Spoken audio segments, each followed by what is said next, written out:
L.T.B.E. Thomas and Friends. Luther, get out of the screen.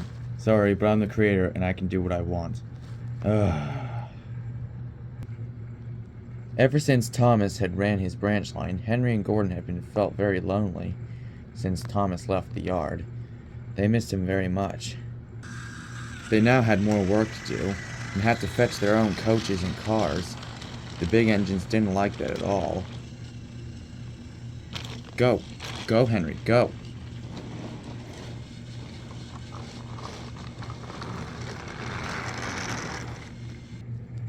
James, on the other hand, started complaining too, where he had to shunt his own coaches and fetch his own trucks too. Edward, however, on the other hand, didn't mind at all.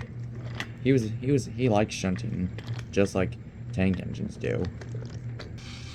The engines often grumble, but the coaches would reply, "You're lazy, fat, and very slack," they answered. The big stations at each end of the line each had a turntable. Sir Topham Hatt made them just for the tender engines to turn round, because it is dangerous to go fast backwards. Tank engines like Thomas, on the other hand, don't need turntables. They can go just as well backwards as forwards. But you think if Sir Topham Hatt gave Gordon a tender just so that he can feel important? Gordon didn't really like having to shunt his own coaches now. Oh, the indignity.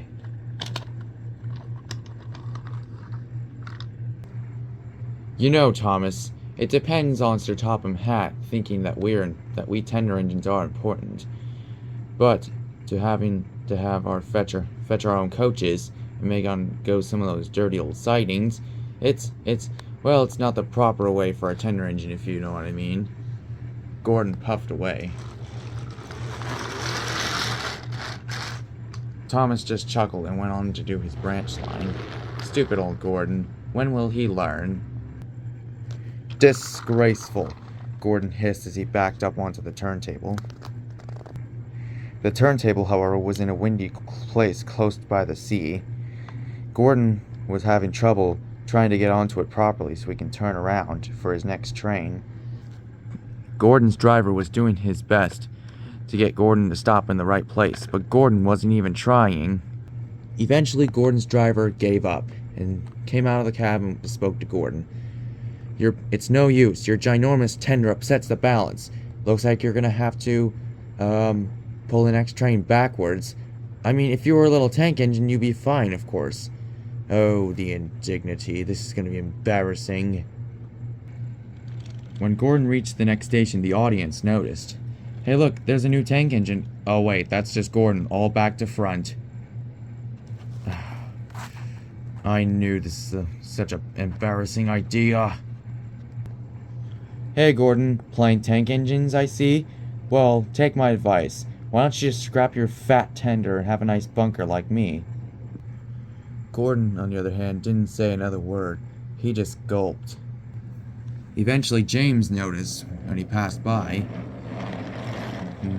Be careful, James, you might stick too, said Gordon.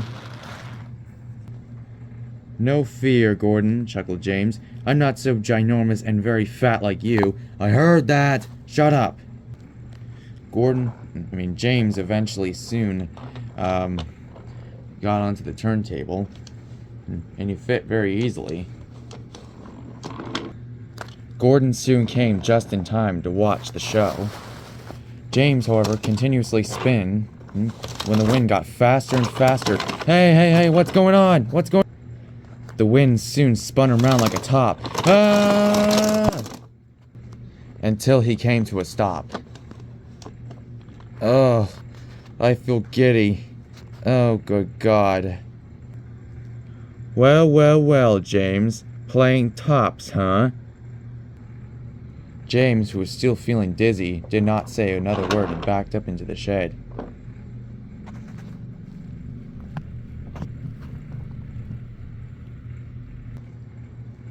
Later that evening, the engines decided to have an indignation meeting. It's shameful to treat tender engines like this. Gordon has to go backwards, and people think he's a tank engine. James gets to spin around like tops, and Everyone laughs at us. And to add all that, Sir Topham Hatt is gonna make us shunt in very dirty sidings. Blech. Listen, guys. What is it, Gordon? Yeah, what is it? We're not gonna work tomorrow. Sir Topham Hatt will look silly. Ah, good idea. Yeah, I like your idea, Gordon. The engines, on the other hand, decided to go on strike. The next day, however, Sir Topham Hatt came to see the engines. Guys, what are you doing? You have jobs to do. Sir, we won't shunt like little tank engines. Why? Henry, you need to pull your train. Shut up, sir. I don't have to do what you listen to. He's right, you know. What do you mean, he's right? Well, we won't shunt like stupid little tank engines, like I'm telling you. Well, we'll see about that. Tender engines do shunt, if you know what I mean. Actually, tender engines don't shunt. Shut up! We'll see about that. I doubt that.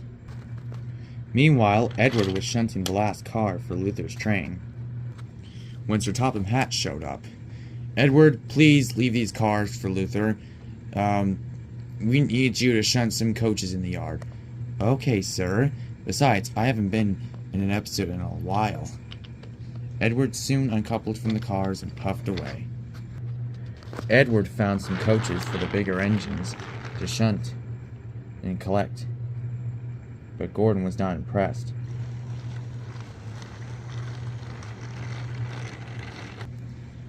Next morning, Edward was not very happy. Gordon soon came by wheezing past him. My goodness, said Sir Topham Hatt. What's all that noise? Well, they said I have black wheels last night, sir. And they even said that tender engines don't shunt. Do I have black wheels? Well, no, Edward. You have nice blue ones, and I'm proud of you. Tender engines do shunt. But all the same, we do need another tank engine like Thomas, though. Yeah, you're right. All we have is Thomas. I think I have a plan. Be right back. Sir Topham Hatt soon came to an old warehouse shed to find a new engine. When will he come out? Here he comes right now. Hey guys, how's it going? I think I'll choose you. So, if I choose you, will you work hard? Yes, sir. Please, sir. Okay, that's good. For that, I will call you Percy. Oh, thank you, sir. Alright, off to the yard. Percy soon went to the yard. Hey, wait up. Nope. Hey, come back here. Eventually, Sir Topham Hatt got into Percy's cab, and Percy soon puffed back to the yard. Edward, this is Percy, so show him around, will ya? Oh, yes, sir. Eventually, Percy knew what he was doing. Edward was very impressed. Eventually, Henry would come out. Then Percy wished steam. Whoosh! Oh, frick, oh, frick, oh, frick, oh, frick. Wow. Such good wishing skills, Percy. I can never wish like that. Oh, it takes practice. Doesn't it? Well, yeah. Soon the two engines went to do their work. Eventually, Thomas came by. Hello, guys. Sir Topham Hatt needs me, so... Say, who is this guy? Oh, Thomas, this is Percy. Shh! Here he comes. Sir Topham Hatt's coming. Oh, okay. Well, speak of the devil, here he is. Alright, Thomas, I'm glad you're here. Percy and Edward, I'm glad you're here as well. Now, Henry, James, and Gordon are refusing to shunt like little tank engines, so I decided to shut them up, and hopefully they'll learn a lesson, okay? Thomas and Edward, you must run the main line, okay? Yeah, we'll do that. And Percy will take over Thomas's branch line. Oh, thank you, sir. Now, off you go. Things were going very well. Thomas and Edward were running the main line for a while. Dude, why did you almost hit the branch line? I don't know, just keeps confusing me. Okay. Well, what about Annie and Clarabelle? Well, Percy decided to look after Thomas's coaches, and both driver and conductor promised to look after them. There were fewer trains, but I'm sure the bigger engines have learned a valuable lesson about being stupid big engines, and won't shunt like little tank engines, of course. Gordon, James, and Henry were cold, lonely, and miserable. They wished now they hadn't been so silly. Oh, it's no use. When are we gonna come out? Who knows, maybe in the next episode. Oh well.